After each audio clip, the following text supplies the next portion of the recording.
Hi sir, ನಮಸ್ತೆ. ನನ್ನ ಹೆಸರು ಸಾಗರ್ ಅಂತ. ನಾವು ಮಾಡೋದು ಫೆನ್ಸಿಂಗ್ ವರ್ಕು. ನನ್ನ ಸುಮಾರು ಹಳೆ ವಿಡಿಯೋದಲ್ಲೆಲ್ಲ ನೋಡ್ತಾ ಇರ್ತೀರ. ನಮ್ಮ ಪರಿಚಯ ಏನು ಬೇಕಾಗಿಲ್ಲ, ಆದರೂ ಹೇಳ್ಕೊತೀನಿ. ನಮ್ಮದು ಚನ್ನಪಟ್ಟಣ ತಾಲೂಕು, ರಾಮನಗರ ಜಿಲ್ಲೆ, ಗೌಡಗೆರೆ ಹತ್ರ ನಮ್ಮೂರು ಗುಡ್ಡೆತಿಮ್ಮಸಂದ್ರ ಅಂತ. ನಾವು ಮಾಡೋದು ಬಂದು ಫೆನ್ಸಿಂಗ್ ವರ್ಕು. ಸುಮಾರು ನಾವೊಂದು 5-6 ವರ್ಷದಿಂದ ಕೆಲಸ ಮಾಡ್ತಾಯಿದ್ದೀನಿ. ನೀವು ಪ್ರತಿನಿತ್ಯ ನೋಡ್ತಾನೆ ಇರ್ತೀರ ಫೆನ್ಸಿಂಗ್ ವರ್ಕು. ಸುಮಾರು ವಿಡಿಯೋಗಳು ನೋಡಿರ್ತೀರ. ಅದೇ ಫೆನ್ಸಿಂಗ್ ವರ್ಕಲ್ಲಿ ಯಾವ ರೀತಿ ಮೋಸ ಆಗುತ್ತೆ, ಯಾವ ರೀತಿ ಅಮೌಂಟ್ ಉಳಿಯುತ್ತೆ, ಅದನ್ನೆಲ್ಲ ಈ ವಿಡಿಯೋದಲ್ಲಿ ತೋರಿಸ್ತೀವಿ. ಕೊನೆವರೆಗೂ ನೋಡಿ ಸರ್. ನಿಮಗೆ 7 ಅಡಿ ಕಂಬ 6 ಲೈನ್ ತಂತಿ ನಮ್ಮ ಬಳಿ ಸಿಗೋದು 730 ರೂಪಾಯಿಗೆ ಮಾಡ್ಕೊಡ್ತೀವಿ.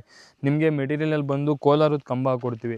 ಅದು ಕಂಬ ಬಂದು ನಿಮಗೆ 4x6 ಬರುತ್ತೆ. ಒಳ್ಳೆ ಬೆಲ್ಲದ ಪಾಕ ಇದ್ದಂಗೆ ಇರುತ್ತೆ. ಮತ್ತು ತಂತಿ ಬಂದು ನಿಮಗೆ ಟಾಟಾ ಕಂಪ್ನಿದು ಮೆಟೀರಿಯಲ್ ಯೂಸ್ ಮಾಡ್ತೀವಿ. ಟಾಟಾ ಕಂಪ್ನಿ ಬಂದು ನಿಮಗೆ 7 ವರ್ಷ ವ್ಯಾರಂಟಿ ಸಿಗುತ್ತೆ. ಮತ್ತು ನಮ್ಮ ಕಡೆಯಿಂದ ನಿಮ್ಗೆ 13 ವರ್ಷ ಗ್ಯಾರಂಟಿ ಸಿಗುತ್ತೆ. Total 20 years. ನೀವು ಯಾರ ಹತ್ರನೇ ವರ್ಕ್ ಮಾಡಿಸ್ಕೊಂಡ್ರು ವರ್ಕು ಯಾವ ರೀತಿಯಾಗಿರುತ್ತೆ, ಇವ್ರು ಯಾವ ರೀತಿಯಾಗಿ ವರ್ಕ್ ಮಾಡ್ತಾರೆ ಅಂತ ಒಂದು ಸುಮಾರು ಕಡೆ ವಿಚಾರಿಸ್ಬಿಟ್ಟು ಕೆಲಸ ಮಾಡಿಸ್ಕೊಳ್ಳಿ ಸರ್. ಬಳಿ ನಿಮಗೆ ಮುಳ್ಳು ತಂತಿನೇ ಅಲ್ಲ, ಬರೀ ಮೆಶ್ ವರ್ಕು ಸಿಗುತ್ತೆ ಸರ್. ನಿಮಗೆ ಮೆಶ್ ವರ್ಕ್ ಬಂದು ನಿಮಗೆ 7 ಅಡಿ ಕಂಬ 3 ಲೈನ್ ತಂತಿ 5 ಅಡಿ ಮೆಶು ಒಂದು ಕಂಬಕ್ಕೆ 1150 ರೂಪಾಯಿ ಆಗುತ್ತೆ ಸರ್. ಎಲ್ಲ ಜೆನ್ಯೂನ್ ಮೆಟೀರಿಯಲ್, ಟಾಟಾ ಮೆಟೀರಿಯಲ್ ಹಾಕಿ ಕೊಡ್ತೀನಿ. ನಿಮಗೆ 7 ವರ್ಷ ವ್ಯಾರಂಟಿ ಕಾರ್ಡ್ ಕೊಡ್ತೀನಿ. ಮತ್ತು ಬೇಕಾದ್ರೆ ನಿಮಗೆ 7 ವರ್ಷ ಆಗಿಲ್ಲ ಅಂದರೂ ಬೇಕಾದ್ರೆ ಅಗ್ರಿಮೆಂಟ್ ಮಾಡ್ಕೊಬೋದು. ಈ ರೀತಿಯಾಗಿ ನಿಮಗೆ ವರ್ಕ್ ಮಾಡ್ಕೊಡ್ತೀನಿ ಸರ್. ಮತ್ತು ನಮ್ಮ ಹತ್ರ ಬರೀ 7 ಅಡಿ ಅಷ್ಟೇ ಅಲ್ಲ, 7 ಅಡಿ 8 ಅಡಿ 9 ಅಡಿ 10 ಅಡಿ ಕಲ್ಲು ಗಂಟನೂ ಸಿಗುತ್ತೆ. ನಿಮ್ಗೆ ಅದೇ 8 ಅಡಿ ಕಂಬದಲ್ಲಿ ತಂತಿ ಹಾಕ್ಸ್ಕೊತೀನಿ ಅಂದರೆ 8 ಅಡಿ ಕಂಬ 7 ಲೈನ್ ತಂತಿ ಮತ್ತು 8 ಅಡಿ ಲೇಬರ್ ವರ್ಕು ಫುಲ್ಲು ಟ್ರಾನ್ಸ್ಪೋರ್ಟೇಷನ್ ಎಲ್ಲ ನಮ್ಮದೇ ಇರುತ್ತೆ. ಒಂದು ಕಂಬಕ್ಕೆ ಅದು ನಿಮ್ಗೆ 850 ಆಗುತ್ತೆ. ಅದೇ ಮೆಶ್ ಬೇಕು ಅಂದರೆ 8 ಅಡಿ ಕಂಬದಲ್ಲಿ 4 ಲೈನ್ ತಂತಿ 6 ಅಡಿ ಮೆಶ್ ಹಾಕ್ಕೊಡ್ತೀವಿ. ಅದು ಒಂದು ಕಂಬಕ್ಕೆ ನಿಮಗೆ 1250 ರೂಪಾಯಿ ಆಗುತ್ತೆ ಸರ್. ಆಲ್ ಓವರ್ ಕರ್ನಾಟಕ ಎಲ್ಲಾದರೂ ಇದು ಒಂದೇ ರೇಟು ಸರ್. ಈಗ ಚನ್ನಪಟ್ಟಣ ಒಂದು ರೇಟು, ಮದ್ದೂರು ಒಂದು ರೇಟು, ಆ ರೇಟ್ ಇಲ್ಲ. ಎಲ್ಲ ಕಡೆಗೂ ಒಂದೇ ರೇಟ್. ಇದು ನಾವೇನು ಹೇಳಿದ್ವಿ ಇದೇ ರೇಟ್ಗೆ ವರ್ಕ್ ಮಾಡಿಕೊಡ್ತೀವಿ ಸರ್ ನಿಮಗೆ.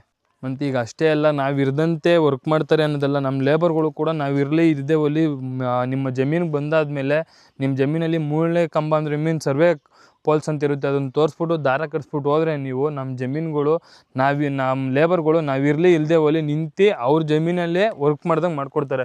ಮತ್ತು ಈ ಜಮೀನು ಸುತ್ತಮುತ್ತ ನೋಡ್ಬೋದು ನೀವು. ಈ ಜಮೀನು ಓನರ್ ಇರೋದು ಬೆಂಗಳೂರಲ್ಲಿ. ಆ್ಯಕ್ಚುಲಿ ಅವ್ರು ಇಲ್ಲಿ ಇಲ್ಲ, ಆದರೂ ನಾವು ಅವ್ರಿಗೆ ವರ್ಕ್ ಮಾಡಿಕೊಡ್ತಾಯಿದ್ದೀವಿ. ಇದ್ರಲ್ಲಿ ನೋಡಿ ನೀವು, ಇದರಲ್ಲಿ ಸಂಪತ್ತಾದ ಮರ ಗಿಡಗಳು ಮತ್ತು ಮಾವಿನ ಗಿಡಗಳು, ತೆಂಗಿನ ಸಸಿ ಮತ್ತು ಹಲವಾರು ರೀತಿಯ ಹಣ್ಣುಗಳಿವೆ. ಇವೆಲ್ಲ ನಾಶ ಆಗುತ್ತೆ ಅನ್ನೋ ಕಾರಣಕ್ಕೋಸ್ಕರ ಓನರು ಫೆನ್ಸಿಂಗ್ ವರ್ಕ್ ಮಾಡ್ತಾಯಿದ್ದಾರೆ. ಅವ್ರಿಗೆ ನಮ್ಮ ಮೇಲೆ ತುಂಬ ಟ್ರಸ್ಟ್ ಇರೋದ್ರಿಂದ ಅವ್ರ ಜಮೀನು ಹತ್ರ ಬರಲೇ ಇಲ್ಲ. ಸ್ಟಾರ್ಟಿಂಗ್ ದಿನ ಬಂದರು, ದಾರ ಕಟ್ಸ್ಕೊಟ್ರು, ಹೋದರು. ನಾವೇ ನಮ್ಮ ಜಮೀನು ಅನ್ನೋ ರೀತಿಲಿ ನಿಂತು ಕೆಲಸ ಮಾಡ್ಕೊಡ್ತಾಯಿದ್ದೀನಿ. ನೋಡಿರಿ, ಇಲ್ಲಿ ನಿಮಗೆ ಕಲ್ಲು ಒಂದು ಸ್ವಲ್ಪನೂ ಶೇಕ್ ಆಗೋಲ್ಲ. ಮತ್ತು ತಂತಿನೇ ಆಗಲಿ ಏನೇ ಆಗಲಿ ಒಳ್ಳೆ ಮೆಟೀರಿಯಲ್ ಹಾಕ್ಕೊಡ್ತೀನಿ. ಎಲ್ಲ ನಿಮಗೆ ಟಾಟಾ ಕಂಪ್ನಿದು ಹಾಕ್ಕೊಡ್ತೀನಿ ಸರ್. ನೀವು ಕರ್ನಾಟಕದಲ್ಲಿ ನಾವು ಸುಮಾರು ಕಡೆ ವರ್ಕ್ ಮಾಡಿದ್ದೀವಿ.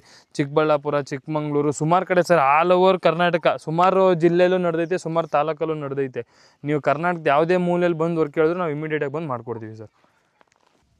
ಮತ್ತು ಈಗ ನೀವು ಯಾರ ಹತ್ರನೇ ಫೆನ್ಸಿಂಗ್ ವರ್ಕ್ ಮಾಡಿಸಿದ್ರು, ನನ್ನ ಹತ್ರನೇ ಆಗಲಿ, ಸುಮಾರು ಜನ ಇದ್ದಾರೆ, ಯಾರ ಹತ್ರನೇ ಫೆನ್ಸಿಂಗ್ ವರ್ಕ್ ಮಾಡಿಸಿದ್ರು 6 ಅಡಿಗೆ ಒಂದು ಕಂಬ ಹಾಕ್ಸ್ಕೊಳ್ಳಿ ಸರ್. 6 ಅಡಿಗೆ ಒಂದು ಕಂಬ ಹಾಕ್ಸ್ಕೊಳ್ಳೋದ್ರಿಂದ ನಿಮಗೆ 20ರಿಂದ 25 ವರ್ಷ ಲೈಫ್ ಬರುತ್ತೆ. ಕಂಬನೂ ಒಂದು ಸ್ವಲ್ಪನೂ ಶೇಕ್ ಆಗೋಲ್ಲ, ಮೆಟೀರಿಯಲು ಒಂದು ಸ್ವಲ್ಪನೂ ಜೋಗ್ ಬೀಳಲ್ಲ. ಹಾಗಾಗಿ ಮತ್ತು 6 ಅಡಿಗೆ ಒಂದು ಕಂಬ ಹಾಕ್ಸ್ಕೊಂಡು ಮೂಲೆಗೆ ಡಬಲ್ ಕಂಬ ಹಾಕ್ಸ್ಕೊಂಡು ಆಮೇಲೆ 8 ಅಡಿಗೆ 8 ಕಂಬಕ್ಕೆ 2 ಸಪೋರ್ಟ್ ಕೊಡಿಸ್ಕೊಳ್ಳಿ. 8 ಕಂಬಕ್ಕೆ 2 ಸಪೋರ್ಟ್ ಕೊಡಿಸೋದ್ರಿಂದ ನಿಮಗೆ ಕಂಬ ಒಂದು ಸ್ವಲ್ಪನೂ ಶೇಕ್ ಆಗೋಲ್ಲ. ಹಾಗಾಗಿ ಸಪೋರ್ಟ್ ಕೊಡೋದ್ರಿಂದ ನಿಮ್ಮ ವರ್ಕು ತುಂಬ ಲೈಫ್ ಇರುತ್ತೆ ಮತ್ತು ನಿಮ್ಮ ವರ್ಕು ತುಂಬ ಬಾಳಿಕೆನೂ ಬರುತ್ತೆ ಸರ್. ಮತ್ತು ನೀವು ನೋಡ್ತಾನೆ ಇರ್ತೀರ ವೀಡಿಯೋದಲ್ಲಿ ಫೆನ್ಸಿಂಗ್ ಏನಕ್ಕೋಸ್ಕರ ಮಾಡಿಸ್ಕೋಬೇಕು ಅಂದರೆ ಸರ್, ನೀವು ಫೆನ್ಸಿಂಗ್ ಮಾಡಿಸೋದ್ರಿಂದ ನಿಮ್ಮ ಮಕ್ಕಳೇ ಆಗಲಿ, ಮೊಮ್ಮಕ್ಕಳಿಗೆ ಆಗಲಿ, ಮತ್ತು ನಿಮ್ಮ ಜಮೀನು ಅಕ್ಕಪಕ್ಕದ ಹೊಡೆದಾಟಗಳೇ ಆಗಲಿ ಎಲ್ಲದಕ್ಕೂ ಒಳ್ಳೆಯದಾಗುತ್ತೆ. ನೀವು ಫೆನ್ಸಿಂಗ್ ಹಾಕಿ ಒಂದು ಸತಿ ಭದ್ರತೆ ಮಾಡಿಕೊಡೋದ್ರಿಂದ ನಿಮಗೆ ಆ ಅಕ್ಕಪಕ್ಕದ ಜಮೀನವರೇ ಆಗಲಿ, ಮತ್ತು ಕಳ್ಳರು ಕೊಟ್ಟರು ಅವರು ಯಾರೇ ಆಗಲಿ ನಿಮ್ಮ ಜಮೀನೊಳಗೆ ಸುಳು ಮಾಡೋಕ್ಕಾಗೋದಿಲ್ಲ. ನೀವು ಫೆನ್ಸಿಂಗ್ ಹಾಕ್ಸೋದ್ರಿಂದ ನಿಮಗೆ 100ರಿಂದ 200 ಜನ ಭದ್ರತೆ ಇದ್ದಂಗೆ, ಜಮೀನಲ್ಲಿ ಇದ್ದಂಗೆ. ನಿಮಗೆ ಯಾವ್ಯಾವ ಬೆಳೆಗೆ ಯಾವ್ಯಾವ ಫೆನ್ಸಿಂಗ್ ಹಾಕ್ಸ್ಬೇಕು ಅಂದರೆ, ನೀವು ಮಾವು, ತೆಂಗು ಇವೆಲ್ಲ ಬೆಳೆದಿದ್ರೆ ನೀವು ತಂತಿ ಹಾಕ್ಸ್ಕೊಳ್ಳಿ. ಅದೇ ತೆಂಗು, ಅಡಿಕೆ ಈ ರೀತಿ ಭತ್ತ ಮತ್ತು ಹಣ್ಣುಗಳು ಮತ್ತು ಮರಗಳು ಈ ರೀತಿ ಬೆಳೆದಿದ್ರೆ ನೀವು ಮೆಶ್ ವರ್ಕ್ ಹಾಕ್ಸ್ಕೊಳ್ಳಿ ಸರ್. ತಂತಿ ಹಾಕ್ಸೋದ್ರಿಂದ ನಿಮ್ಗೇನು ಯೂಸ್ ಆಗುತ್ತೆ ಅಂದರೆ ಭದ್ರತೆ ಇರುತ್ತೆ, ಮತ್ತು ಅಕ್ಕಪಕ್ಕ ಜಮೀನರು ನಿಮ್ಮ ಜಮೀನೊಳಗೆ ಸುಳು ಮಾಡೋಕ್ಕಾಗೋದಿಲ್ಲ. ಮತ್ತು ಯಾವುದೇ ಸಾಕು ಪ್ರಾಣಿಗಳು ಬಿಟ್ಟರು ನಿಮ್ಮ ಜಮೀನೊಳಗೆ ಮತ್ತು ಕಾಡು ಪ್ರಾಣಿಗಳು ಯಾವುದು ಜಮೀನೊಳಗೆ ಬರೋಕ್ಕಾಗೋದಿಲ್ಲ. ಅದೇ ನೀವು ಮೆಸ್ ಹಾಕ್ಸ್ಕೊಳ್ಳೋದ್ರಿಂದ ನಿಮಗೆ ನಿಮ್ಮ ಜಮೀನಲ್ಲಿ ತೆಂಗಿನಕಾಯಿ ಆಗಲಿ, ಮಾವಿನ ಹಣ್ಣೆ ಆಗಲಿ ಏನೇ ಬಿದ್ದಿದ್ರು ಯಾರು ಕೂಡ ಎತ್ಕೊಳ್ಳೋಕ್ಕಾಗಲ್ಲ.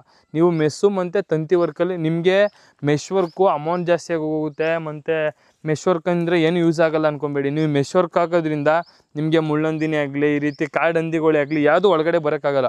ಈ ತಂತಿ ಹಾಕ್ಸೋದ್ರಿಂದ ನಿಮಗೆ ಒಳಗಡೆ ಬಂದುಬಿಡುತ್ತೆ ಅವು. ಹಾಗಾಗಿ ನೀವು ಮೆಶ್ ಹಾಕ್ಸ್ಕೊಂಡ್ರೆ ನನ್ನ ಪ್ರಕಾರ ಬೆಸ್ಟ್ ಅನ್ಕೋತೀನಿ ಸರ್. ನಾವು ಚನ್ನಪಟ್ಟಣದ ಹತ್ರ ಗೌಡಗೆರೆ ಅಂತ, ಅದು ಮಾಗದೂರು ಅಂತ ಒಂದು ಚಿಕ್ಕ ಹಳ್ಳಿ. ಈ ಜಮೀನು ತಗೊಂಡಿರೋರು ಬೆಂಗಳೂರವರು. ಇಲ್ಲಿ ನೋಡಿ ಮಾವಿನ ಹಣ್ಣು ಮತ್ತು ಇನ್ನೂ ರಸಭರಿತ ಹಣ್ಣುಗಳಿವೆ. ಇವೆಲ್ಲ ಕಾಡು ಪ್ರಾಣಿಗಳಿಂದ ನಾಶ ಆಗೋ ಅನ್ನೋ ಕಾರಣಕ್ಕೋಸ್ಕರ ಈ ಫೆನ್ಸಿಂಗ್ ವರ್ಕ್ ಹಿಂಸೆಯಿಂದ ಮಾಡಿದ್ವಿ. ಆದರೂ ಕಸ್ಟಮರ್ ತುಂಬ ಖುಷಿ ಪಟ್ಟಿದ್ದಾರೆ ಸರ್. ನೀವೇ ನೋಡ್ಬೋದು ನಮ್ಮ ವರ್ಕ್ ಯಾವ ರೀತಿಯಾಗಿದೆ ಅಂತ. ನಮ್ಮ ವರ್ಕ್ ನೋಡಿ ಕೆಲಸ ಕೊಡಿ ಸರ್.